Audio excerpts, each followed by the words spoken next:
All right, folks, welcome back to season number 2 of Extreme Reloading. This season, we're going to be reloading for the RUGER precision rifle. Now, my RUGER precision rifle is .308 Winchester. And what we're going to do today is we're going to talk about component selection, specifically focusing on the dies that I'm going to be using. You know, usually when I buy dies, I buy a full die set. Set from RCBS that might have the full-length sizing die all the way through to the bullet seating die. But with the .308 Winchester and my goal for high precision and high accuracy, what I did, I was very, very particular in the specific dies that I purchased. So the first die that I bought was RCBS's competition full-length sizer die. And this is it right here. Nice RCBS die. I went ahead and I've adjusted this one for my press, RCBS press, and I actually resized some of my brass already. The second die that I purchased was a trim die. I like to trim the length of my brass cases with a trim die.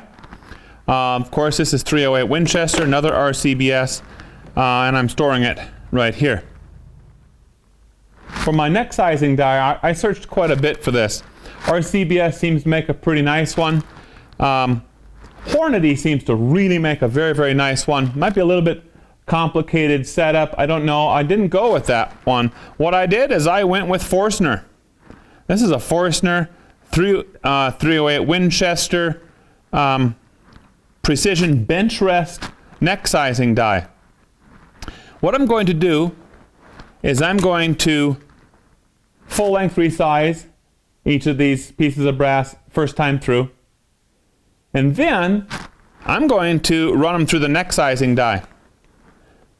And this neck sizing die from Forstner is kind of interesting. Like a lot of the other bench rest or competition neck sizing dies, is that it's designed to put a very uniform, if you want to call it compression or sizing, on the actual neck.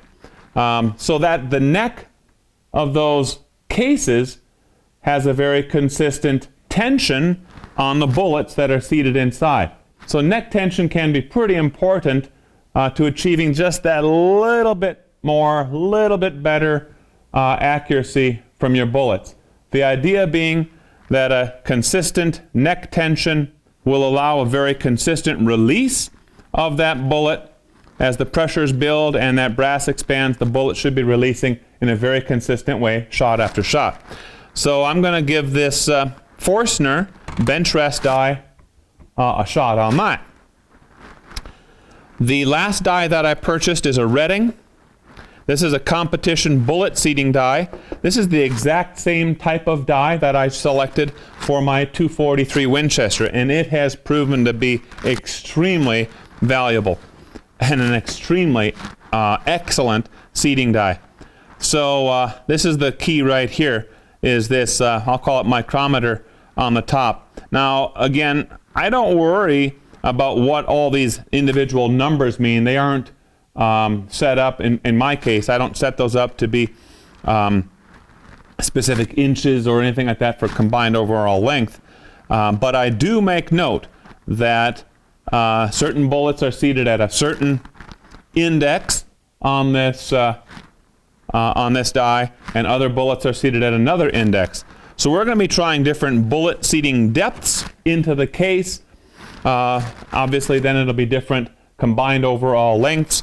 And this die right here is going to allow us to have extreme control of that combined overall length. Now, the goal for my reloading of the RUGER precision rifle is to try to beat what I was able to achieve with some of this factory ammo. Now, this is some pretty good factory ammo. I've been using quite a bit of Creedmoor Sports .308 Winnie ammo. This is the box from the 168 grain Sierra hollow point boat tails. This is Norma match ammo, .308 Winnie, 168 grain Sierra Match King boat tails. If you watch some of our other videos, I've listed those in the comments. You'll find out that the Sierra bullets, 168 grain Match Kings, have fired real consistently, fired really excellent out of that Ruger precision rifle. I can consistently get quarter MOA groups, 3-shot groups with that rifle. Out to 300 yards, I've been able to achieve that. But I haven't been able to do it with a 5-shot group. They open up a little bit more, of course, when you include more rounds in that sample. What I'm hoping is that I can keep them as tight as ever through 5 rounds. So as you can see, I've got some Norma brass. I've got quite a bit of Lapua brass. This is going to be my go-to brass for this loading.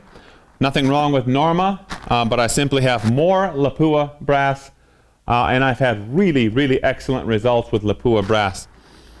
I've got some other brass from different factory loading, some Hornady and stuff like that, and I'm going to be experimenting a little bit with that as I prepare some cases, but the final stuff is going to come out of this Lapua brass. Hey, thanks for watching. Subscribe and stay tuned for the next segment of Extreme Reloading, and we're going to get to work loading for the Ruger Precision Rifle.